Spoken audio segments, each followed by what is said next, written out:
Hello and welcome back to this NCSL and DC e-video update going into day 2 of the NCSL Capitol Forum here in Washington, D.C. Now, I have the honor of having with me the Honorable Senator Deb Peters, President-elect of NCSL, also a great senator from the great state of South Dakota.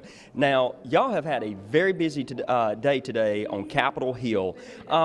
Talk to us a little bit about what you were talking to members of Congress about today. Sure. Well, our big issues right now are states' rights, especially with the transition team going on with the new President-elect Trump. There's a lot of uncertainty with states and budget issues primarily. So we're looking at a lot of issues that span a lot of different issues. You're talking health care, the ACA, transportation funding, block grants.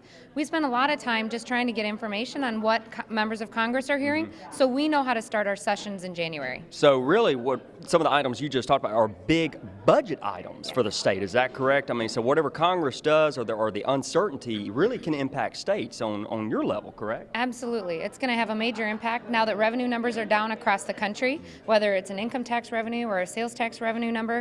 States are seeing budget shortfalls, and now with the uncertainty going on at the federal government, states are going to really have to focus on their budgets, and the more we know by coming to the Hill and lobbying our congressional members or just learning from our congressional members, as today might be, the more information we have, the better we're going to be in January. So, Senator Peters, you really lead into my second question, actually, really good there. You're facing quite a bit of issues come January. Your legislature goes into session in January, so it sounds like budget is one of the big topics. Is that correct? I believe budget is going to be the #1 issue across every state. We're not seeing the revenue numbers that we traditionally see. They're seeing slower growth than what was anticipated last year, and so we're going to just see a lot of different things happen there, in addition to what's happening at the federal government level. Right. Senator Peters, as always, thank you for joining us. It's been a long day here in Washington, D.C. on Capitol Hill.